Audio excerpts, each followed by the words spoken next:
बिस्मिल्लाहिर्रहमानिर्रहीम। अस्सलाम वालेकुम नाज़रीन, आप यूट्यूब चैनल देख रहे हैं। मैं इमरान खान हूँ। सबसे पहली खबर यह है कि इमरान खान साहब के हवाले से खबर चलाई गई और लगातार वो 2 दिन से चल रही है। उसके ऊपर बड़ी जल्दी कॉलम निगारों ने कॉलम भी लिख दिए और 2-3 दिन होने के बावजूद वो बदस्तूर जो है वो न्यूज़ चैनल्स की जो वेबसाइट्स हैं उनके ऊपर लगी हुई है, उनके ऊपर डिस्कशन हो रही है। बार बार एक स्टेटमेंट इमरान खान साहब से मंसूब किया जा रहा है कि GHQ के ऊपर जो अटैक हुआ या जो वहाँ पे एहतजाज हुआ उसके लिए इमरान खान साहब ने कॉल दी थी और उन्होंने इसका एतराफ़ किया है जेल में गई। अब उस हवाले से इमरान खान साहब का अपना स्टेटमेंट भी आ गया, उनकी पार्टी इसको डिनाई कर चुकी है, लेकिन फिर भी जो इमरान खान साहब के मुखालिफ या प्रो एस्टेब्लिशमेंट या आप समझ लें प्रो PDM जो कॉलम निगार हैं या जो सहाफ़ी हैं वो इस खबर को बहुत ज़्यादा उठा रहे हैं। तो यहाँ इमरान खान साहब ने इसकी हसासियत को समझते हुए इस मामले के ऊपर एक पैगाम जारी किया है अडियाला जेल से, जो उनके ट्विटर अकाउंट से शेयर किया गया। इमरान खान साहब ने कहा कि परसों मीडिया पर मखसूस एजेंडे के तहत बयानिया बनाया गया कि मैंने अवाम को GHQ जाकर एहतजाज पर उकसाया, जबकि हकीकत यह है कि तहरीके इंसाफ की तकरीबन 3 दहाइयों पर मुहित तारीख में पुरतशद्दुद एहतजाज की कोई मिसाल नहीं मिलती। गुज़िश्ता 2.5 साल के दौरान तहरीके इंसाफ के खिलाफ बदतरीन हथकंडे इस्तेमाल करके तशद्दुद पर उकसाया गया। नवंबर 2022 में मुझ पर कातिलाना हमला हुआ और मेरी मर्जी की FIR काटने से भी इनकार कर दिया गया। इसके बाद 2 मरतबा मेरी रिहाइशगाह पर अस्करी इदारे ने हमला किया। 1 मरतबा मेरी पेशी के मौका पर मुझे कत्ल करने की बाकायदा मनसूबा बंदी की गई। मनसूबा बनाकर सादा लिबास में लोगों को छोड़ा गया। सिर्फ यही नहीं, 9 मई को अवाम को इंतशार दिलाने के लिए एक साबिक वज़ीर आज़म और पाकिस्तान के सबसे बड़ी और मकबूल सियासी जमात के सरबराह को जिस हद तक अमेज अंदाज में अगवा किया गया वो भी किसी बड़े हादसे का सबब बन सकता था। लेकिन तहरीके इंसाफ के कारकुनान की सियासी तरबियत में तशद्दुद का कोई अंसर शामिल नहीं है। तहरीके इंसाफ सियासी और आईनी और कानूनी जद्दोजहद पर यकीन रखती है और 9 मई एक फॉल्स फ्लैग ऑपरेशन था जिसने 9 मई की CCTV फुटेज चुराई। वही 9 मई के हकीकी जिम्मेदारान हैं। उनकी अकल का ये आलम है कि ये 9 मई को अमेरिका के कैपिटल हिल के एहतजाज से तशबीह देते हैं, हालांकि वहां बाकायदा शफाफ तफ्तीश और CCTV फुटेज के बारीक बीनी से जायजे के बाद सिर्फ मुलव्विस अफराद को सजा दी गई। पूरी सियासी पार्टी रिपब्लिकन को कुछ नहीं कहा गया, लेकिन यहां ना सिर्फ सबूत मिटाने की गर्ज से फुटेज गायब कर दी गई बल्कि पूरे पाकिस्तान में एक्शन लिया गया। पूरे पाकिस्तान में PTI के मुख्तलिफ इलाकों के लोग जिन्होंने एहतजाज में हिस्सा भी नहीं लिया उनको भी उठा लिया गया। उनका क्या कसूर था? ये बात भी काबिल गौर है कि अमेरिका में साबिक सदर पर कातिलाना हमला हुआ तो सीक्रेट सर्विस की चेयरपर्सन ने नाकामी को तस्लीम करते हुए इस्तीफा दे दिया, जबकि पाकिस्तान में जिस साबिक वज़ीर आज़म पर कातिलाना हमला हुआ सीक्रेट सर्विस ने उसी वज़ीर आज़म को कैद कर दिया। पूरी पाकिस्तानी कौम को दहशतगर्द कहकर कौम को मुतनफ़र किया जा रहा है। 70 की दहाई में जीने वाले चंद अफराद जो इस अमर से यकसर नाबल्द हैं कि सोशल मीडिया कैसे काम करता है, वो डिजिटल दहशतगर्दी के लक़ब बांट रहे हैं। पाकिस्तान की 90% आबादी पाकिस्तान तहरीके इंसाफ के साथ खड़ी है। पाकिस्तान की 90% आवाम ने 8 फरवरी को तहरीके इंसाफ के हक में वोट दिया था। इन सबको अगर डिजिटल दहशतगर्द कहा जाएगा तो फौज और आवाम के दरमियान एक खलीज पैदा होगी और ये नफरत पैदा नहीं होनी चाहिए। जो भी लोग ये कर रहे हैं इनको होश के नाखून लेने चाहिए। 1971 में भी यही कुछ हुआ था। 25 मार्च 1971 को जब ढाका के अंदर याजा खान ने लोगों की बड़ी तादाद के खिलाफ ऑपरेशन किया था तो उसके नताइज मुल्क के लिए अच्छे नहीं निकले। अब भी अगर पाकिस्तान की अक्सरियती आबादी को दहशतगर्द कहा जाएगा तो उसके मुल्क के लिए खतरनाक नताइज निकलेंगे। मुल्क हुकूमतें और माशरे इखलाकियात की बुनियाद पर बनते हैं। जिस माशरे में इखलाकियात ख़त्म हो जाए बाकी कुछ नहीं रहता। आज लोग आपको बुरा भला कह रहे हैं तो वो सिर्फ आइन की बालादस्ती की बात कर रहे हैं। आइन की बालादस्ती और हकीकी आज़ादी का मुतालबा करना कोई गद्दारी नहीं है। ये जो मज़ाक़ा खेज़ केसेस बनाए जा रहे हैं इसका मतलब ये है कि हमारे लोग बिल्कुल पुरअमन तरीके से काम कर रहे थे और जब आप उनको पुरअमन तरीके से कंट्रोल नहीं कर सके तो फिर आपने उनके खिलाफ फस्तायत के हरबे इस्तेमाल करना शुरू कर दिए। वज़ीर आला अली अमीन गंडापुर को हदायत दी है कि वो इस्लामाबाद में जलसे की क़यादत करेंगे और पूरी कौम हकीकी आज़ादी के हुसूल के लिए और मुल्क में राइज जालिमाना और फस्ताई निज़ाम के खिलाफ इस जलसे में भरपूर शिरकत की तैयारी करे। ये जनाब इमरान खान साहब ने कहा है। अब आ जाए ये, क्योंकि एक बहुत बड़ी कंपेन लॉन्च हो गई थी इमरान खान साहब के पिछले मुबैना स्टेटमेंट को लेकर, तो इमरान खान साहब ने रिबटल दे दिया। उन्होंने कहा जी मैंने तो कहा ही नहीं ये बात, और जो हकीकी बात है वो ये कह रहे हैं। अब इसमें जो डेवलपमेंट्स आ रही हैं वो बहुत अजीब हैं। उनको समझना पड़ेगा कि इस सूरत हाल में तहरीके इंसाफ क्यों सुप्रीम कोर्ट और हाई कोर्ट इस्लामाबाद के जजेस के खिलाफ गई और वो क्यों चाहती है कि काजी फायद ईसा साहब इमरान खान साहब के या तहरीके इंसाफ के केसेस ना सुने, अपने आप को दूर रखें। और chief justice Islamabad high court जो हैं आमिर फारूक साहब, उनके खिलाफ रेफरेंस भी दायर कर दिया गया ताकि वो भी पाकिस्तान तहरीक इंसाफ और इमरान खान साहब से अपने आप को दूर रखें। इसको जरा आपको समझना होगा। लाहौर हाई कोर्ट में इमरान खान साहब की दरखास्तों पर समाअत हुई। ये गौर से आपने खबर सुननी, फिर आपको समझ आएगी। पुलिस ने 14 महीने के बाद गिरफ्तारी डाली है इमरान खान साहब की। ये पीटीआई के वकील ने बताया कि 14 महीने से इमरान खान साहब मौजूद हैं, वकूए को 14 महीने गुजर गए हैं। पुलिस ने अब जाके उस आदमी की गिरफ्तारी डाली जो लगभग 1 साल से पहले ही जेल में है। तो पहले गिरफ्तारी क्यों नहीं डाली गई, ये सवाल अदालत ने पूछा कि मुलजिम तो कैद है, आपने पहले गिरफ्तारी क्यों नहीं डाली? क्या ये केसेस सारी जिंदगी चलते रहेंगे? अदालत ने कानूनी नुक्ता पकड़ लिया ना कि एक खत्म होता है फिर आप दूसरा डालते हैं, दूसरा खत्म होता है फिर आप तीसरा डालते हैं। आप एक साथ सारे केसेस नहीं चलाते क्योंकि आपको इमरान खान को अंदर रखने के लिए कोई ना कोई चीज रखनी पड़ती है। अदालत ने यह नुक्ता लाहौर हाई कोर्ट में पकड़ लिया। अगर आपका रवैया ऐसा रहा तो क़यामत तक यह सिलसिला चलता रहेगा। आपको इसकी वजाहत करना होगी। जस्टिस तारिक सलीम शेख साहब ने यह कहा, अगर बानी पीटीआई से तफ्तीश ना हो सकी तो आपने अबूरी चलान क्यों जमा नहीं करवाया? बानी पीटीआई पेश नहीं हो रहा था तो उसे मफरूर करार दिलवा देते। यानी इमरान खान साहब तो कैद थे ना, वो कैद आदमी का क्या होता है, उसको जाके आप तफ्तीश कर लेते हैं। पेश होने की तो कोई इसमें बात ही नहीं है। तो अगर पेश नहीं हो रहे थे, आपका ये जवाब है, तो आप मफरूर कर देते उनको। आपने चालानी जमा नहीं करवाया, आप केसेस बचा बचा के बैठे हुए हैं कि जब मौका आएगा और सारे केसेस खत्म हो जाएंगे तो इसमें पकड़ लेंगे, वो खत्म होगा तो उसमें पकड़ लेंगे। तो ये तो सिलसिला क़यामत तक चलता रहेगा, ये अदालत ने कहा। उन्होंने कहा आप मुतमईन नहीं कर सके कि आखिर ऐसे क्या शवाहिद हैं जिनकी वजह से अब आपको रिमांड लेना पड़ा, और आपने रिमांड लिया अदालत से। एक्चुअली तरीके इंसाफ इमरान खान साहब के खिलाफ जो 12 केसेस में रिमांड दिया गया है 10 दिन का, उस मामले को लेकर लाहौर हाई कोर्ट के अंदर दरखास्त लेकर चली गई थी रिमांड के खिलाफ। ये वो केस चल रहा है। ये कहते हैं कि एक केस में बरी हो जाए तो दूसरे में गिरफ्तार कर लेते हैं। अदालत ने यह भी कहा आप अदालत को मुतमईन करें कि रिमांड लेने का जवाब क्या है, और कल तक के लिए समाअत मुलतवी की गई है। और अदालत ने यह भी कह दिया कि कल इन दरखास्तों पर फैसला कर देंगे। यानी अगर इन मामलात में इमरान खान साहब निकल गए तो फिर एक मामला रह जाएगा तोशाखाना वाला, और वो फिर अगेन इस्लामाबाद हाई कोर्ट के चीफ जस्टिस के पास है। उन्होंने वो केस भी अपने पास लगवाया हुआ है, और वहां पे वो 5 मरतबा पहले डिले कर चुके हैं। और बार बार पीटीआई कह रही है केस सुने, इसके अंदर इमरान खान साहब को बेल दी जाए, उनको बाहर निकाला जाए, लेकिन वो केस सुन ही नहीं रहे। क्योंकि मेरिट के ऊपर जब चीजें सामने आएंगी तो वहां पे भी इमरान खान साहब छूट जाएंगे, तो फिर किस केस में अंदर रखेंगे? इनको बहुत जल्दी जल्दी जो है ना अलकादर वाले केस के अंदर फैसला देना पड़ेगा। देखिए इमरान खान साहब ने और उनकी पार्टी ने बड़ा स्मार्टली एक काम किया है। वो काम मैं आपको बताता हूं, लेकिन उसके साथ एक खबर को आप जोड़ेंगे तो आपको समझ आएगी। ये खबर तो छोटी सी है, लेकिन जब इस खबर को आप जोड़ेंगे तो फिर आपको समझ आ जाएगी कि एक्चुअली गेम क्या हो रही है। पंजाब हुकूमत का एक नया फैसला सामने आया है, और ये दुनिया टीवी के ऊपर यह खबर छपी है। पंजाब हुकूमत ने फैसला किया है कि सानहा 9 मई के मुलजिमों की जमानत मनसूखी के लिए सुप्रीम कोर्ट से रुजू किया जाएगा, और रावलपिंडी के जो जज हैं इंसदाद दहशतगर्दी अदालत के, उनको फरीक बनाया जाएगा।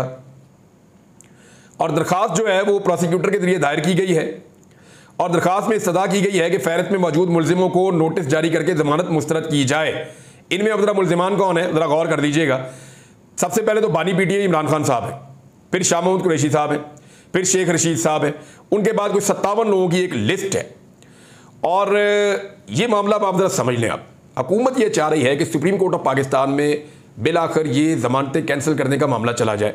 वहाँ कादी फ़ायद ईसा साहब अगर होंगे उस बेंच में तो क्या होगा कुछ नहीं कहा जा सकता, लेकिन अगर कादी फ़ायद ईसा साहब नहीं होंगे बेंच में तो फिर यह ज़रूर कहा जा सकता है कि अगर इंसाफ के साथ फैसला हुआ तो जो नीचे से फैसले आ रहे हैं तहरीक इंसाफ के हक में वो हो जाएगा।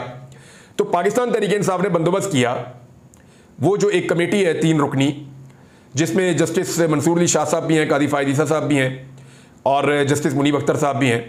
उस कमेटी में ये मामला रख दिया कि जनाब कादी साहब हमारे केसेस से दूर रहें, वो हमारे केसेस को ना सुने जो भी बेंच बनता है। तो ये मामला इसलिए पाकिस्तान तहरीक इंसाफ ने किया कि उनको आइडिया हो गया था कि अब सुप्रीम कोर्ट से मदद ली जाएगी इमरान खान साहब को अंदर रखने के लिए। दूसरा मामला जो है वो इस्लामाबाद हाई कोर्ट का है, और वहां पे तोशाखाना वाला मामला फंसा हुआ है। तो अगर इस्लामाबाद हाई कोर्ट के चीफ जस्टिस इमरान खान साहब के केसेस नहीं सुनते तो बाकी जजेस तो इंसाफ कर देंगे और इमरान खान साहब के बाहर आने के इम्कानात बढ़ जाएंगे। अच्छा, ये किया क्यों गया? क्योंकि एक ऐसा केस रह गया जिसमें इमरान खान साहब को सजा सुनाई जा सकती है। तोशाखाना वाले में से कुछ नहीं निकलना। ये मैं आपको पहले बता रहा हूं कि 2 दफा फारिग हो गया तोशाखाना, ये तीसरी दफा भी फारिग हो जाएगा। 25 दफा और लाएंगे तोशाखाना, वो फारिग हो जाएगा। सिर्फ अलकादर यूनिवर्सिटी वाला एक केस है, उसमें क्योंकि जेल में इमरान खान साहब का ट्रायल हो रहा है, तो जेल में इमरान खान साहब के ट्रायल की ये खसूसियत है कि जब भी उनका जेल में ट्रायल होता है उनको सजा हो जाती है।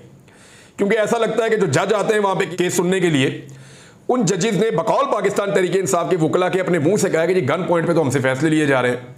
एक जज ने अपनी फैमिली और बच्चों का भी तस्करा किया, और जज जो है वो वहां से इमरजेंसी में अस्पतालों में पहुंच रहे होते हैं, इतना उनके ऊपर प्रेशर होता है, तो वहां से तो चले फैसला इमरान खान साहब के खिलाफ ले लिया जाएगा अलकादर का। लेकिन जो गवाहान का हाल हुआ है ना, या जिस तरह बयानात इमरान खान साहब के हक के अंदर कन्वर्ट हुए हैं इस सारे केस के अंदर, जिन जिन गवाहान के ऊपर पूरी तवज्जो थी कि ये वो लोग हैं या लिंक हैं जिनके जरिए इमरान खान साहब को सजा दिलवानी है, वो सारे जो स्टेटमेंट देकर गए हैं, वो जो क्लेम किया गया प्रोसिक्यूशन की जानिब से कि जनाब ये इन्होंने कहा था, वो उसका उलट स्टेटमेंट देके चले गए हैं। तो इसका फायदा वहां जो छोटी अदालत है जो जेल के अंदर सुन रही है, वहां पे इमरान खान साहब को हो या ना हो ट्रायल कोर्ट में, लेकिन जैसे ही इमरान खान साहब पहुंचेंगे इस्लामाबाद हाई कोर्ट में, तो इसका उन्हें बहुत फायदा होगा और वो फौरी तौर पे इस केस से भी बाहर निकल जाएंगे। लेकिन इस केस से बाहर वो तब निकलेंगे जब ये केस आमिर फारूक साहब ना सुने। उसके लिए इमरान खान साहब ने आमिर फारूक साहब के खिलाफ रेफरेंस दायर कर दिया है, ताकि जब उनका केस वहां पे आए तो आमिर फारूक साहब उसको ना सुने। अब रास्ता क्या है इमरान खान साहब को अंदर रखने का? 9 मई में अगर वो निकल जाते हैं, तोशा खाना की मैंने आपको बता दिया अहमियत कोई नहीं है, और ये केस अगर इसमें सजा भी हो जाती है, सजा जब तक नहीं होती तब तक उनके पास ये हक मौजूद है कि वो इस पे बाहर आ जाएं, क्योंकि इस मामले में वो पहले से ही अपना कर चुके हैं बेल, वो बाहर आ जाएंगे। अब उनको अंदर सिर्फ 2 चीज़ों में रखा हुआ है, एक तोशा खाना में जिसकी वक़्त कोई नहीं है, वो जैसे ही हाई कोर्ट में आएगा और वो उड़ जाएगा, आया तो हुआ है लेकिन हाई कोर्ट उसको सुन नहीं रही। दूसरा, कल आने वाला है फैसला लाहौर हाई कोर्ट का, अब वहां पे क्या होता है अभी हम कुछ नहीं कह सकते, लेकिन अभी तक प्रोसिक्यूशन के पास कोई ऐसा जवाब नहीं है पंजाब पुलिस के पास कि 14 महीने के बाद आपको एक बंदे की याद आ रही है कि ये भी मुलजिम है हमारा, जबकि 1 साल से वो बंदा गिरफ्तार है, आप उसकी तफ्तीश ही नहीं कर रहे। तो ये एक नई कहानी है, एक अजीबोगरीब चीज़ है, और मेरे ख्याल में यहाँ पे इमरान खान साहब को अगर रिलीफ मिल जाता है तो सिचुएशन पूरी बदल जाएगी। रास्ता क्या रहेगा? क्या इमरजेंसी लगाई जाएगी? तो अगर इमरजेंसी लगाई जाएगी तो वो हालात साजगार नहीं है उसके लिए। वजह यह है कि अदलिया उसमें बड़े ज़ोरदार तरीके से खड़ी हो जाएगी, और उसको अगर आपने समझना है ना कि अदलिया क्यों और कैसे ज़ोरदार तरीके से खड़ी हो जाएगी, तो आपको जस्टिस अतर मिनुल्लाह को सुनना पड़ेगा कि उन्होंने क्या कुछ कहा अमेरिका में, जो वो खिताब कर रहे थे न्यूयॉर्क बार से अतर मिनुल्लाह साहब ने खिताब किया, सुप्रीम कोर्ट ऑफ पाकिस्तान के जज हैं। तो उन्होंने कहा बदकिस्मती से पाकिस्तान में उन लोगों की मुदाखलत की वजह से कानून पर अमलदारी परवान नहीं चढ़ सकी जिनको पाकिस्तान पर हुक्मरानी का कोई हक नहीं है, उनको हक ही नहीं है, लेकिन वो लोग पाकिस्तान में कानून पर अमलदारी नहीं होने देते, उनका ये कहना है। फिर अपने वालिद का उन्होंने जिक्र किया, अपनी वालदा का उन्होंने जिक्र किया, अपने चचा का उन्होंने जिक्र किया। उन्होंने बताया कि वो क्यों आए इस प्रोफेशन में, लीगल प्रोफेशन में, फिर वो जज क्यों बने। परवेज़ मुशर्रफ के मार्शल लॉ पे उन्होंने फैसला किया कि वो जज बनेंगे। फिर जो कुछ परवेज़ मुशर्रफ ने किया इस मुल्क के साथ, उसके अंदर उनको किस तरह महसूस होता था। उन्होंने अमेरिका से शिकवा भी किया कि जनाब जब परवेज़ मुशर्रफ साहब आए, नॉर्मली अमेरिका जमहूरियत के साथ खड़ा होता है, लेकिन उस आमिर को जैसे रेड कारपेट प्रोटोकॉल दिया गया, ये हमारे लिए हैरानकुन है। ये भी उन्होंने एक शिकवा किया अमेरिका से। फिर उन्होंने इफ्तिखार चौधरी साहब की अदलिया से शिकवा किया कि हम सारे उसके साथ खड़े हुए, हमने अदलिया की आज़ादी और बहाली की जो तहरीक चलाई थी वो आइन और कानून की बालादस्ती के लिए चलाई थी, लेकिन बाद में जो कुछ अदलिया ने किया वो सब ठीक नहीं हुआ। ये जस्टिस अतर मिनुल्लाह साहब ने कहा, और उन्होंने कहा ये गलत हुआ। वो जो अदलिया ने किया उस मकसद के लिए वकला ने अदलिया की आज़ादी के लिए तहरीक नहीं चलाई थी। फिर उन्होंने एक बड़ा एतराफ़ किया, उन्होंने कहा कि जजेस की बहाली के बाद बहाल अदलिया ने बहुत मायूस किया है। वकला तहरीक सिर्फ जज बहाल करने के लिए नहीं थी, ये आइन पर मुकम्मल अमलदारी के लिए थी।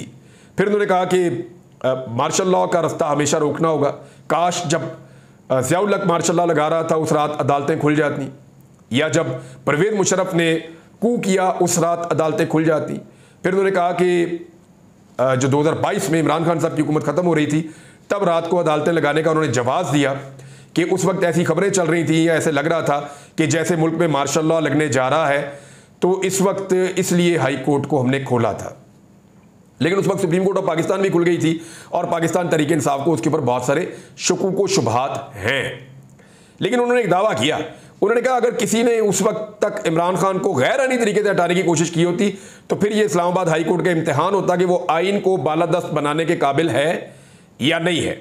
फिर उन्होंने ये भी कहा कि इस्लामाबाद हाई कोर्ट के 6 जजेस जिन्होंने सुप्रीम कोर्ट को अदालती उमूर में जो एजेंसीज की मुदाखलत के हवाले से खत लिखा, उनमें से 5 जजेस ऐसे हैं जिनकी सिफारिश और निशानदेही उन्होंने खुद की थी कि जबरदस्त लोग हैं, इनको लगाया जाए हाई कोर्ट का जज। बहरहाल ये है जी अतर मुल्ला साहब का स्टेटमेंट, मैंने आपके सामने रख दिया है। अभी डेवलपमेंट्स और भी आ रही हैं, वो मैं आपके साथ शेयर करता हूं। लेकिन जो हालात जिस तरफ जा रहे हैं, अगर जजेस खड़े रहे तो होगा क्या? फिर होगा ये कि इमरान खान साहब बाहर आ जाएंगे और सियासत का रुख पाकिस्तान में बदल जाएगा। लेकिन अगर जजेस को मैनेज किया जा सका तो फिर तो ठीक है, अगर मैनेज ना किया जा सका तो इन हालात में क्या मुल्क में मार्शल लॉ या इमरजेंसी लग सकती है? तो बिल्कुल ऐसी कोशिश की जा सकती है, ऐसा नहीं है कि ऐसी कोशिश नहीं की जा सकती। मुमकिन है ऐसा हो जाए, क्योंकि इसके बारे में लोग शुकुक व शुबहात का इजहार कर रहे हैं। लेकिन क्या ये एक्सेप्टेबल होगा? पाकिस्तान में जब जब भी कभी इमरजेंसी लगाई गई या मार्शल लॉ लगाया गया तो पाकिस्तानियों ने फूल निछावर किए और फूलों के हार पहनाए। लेकिन इस वक्त जो है वो सिचुएशन पाकिस्तान में मुख्तलिफ है। पाकिस्तान में ऐसा कोई भी कदम बिल्कुल मकबूल नहीं होगा, बिल्कुल मकबूल नहीं होगा। अवाम में कबूलियत नहीं होगी ऐसे किसी कदम की। तो इसलिए और अदलिया जो है वो इस चीज़ से पावर पकड़ेगी, अदलिया इस चीज़ से स्ट्रेंथ हासिल करेगी कि पब्लिक साथ नहीं है तो हम तो खड़े हो जाते हैं। और फिर अगर अदलिया खड़ी हो जाएगी और अदलिया को दबाने की कोशिश की जाएगी तो फिर वकला तहरीक है, अवाम की तहरीक है, तो निज़ाम पूरा का पूरा जकड़ा गया बहुत बुरी तरह। इसीलिए मैं बार बार कहता हूँ कि कैदी नंबर 804 कैदी नहीं है, उसने बहुत सारे कैदी बना लिए हैं।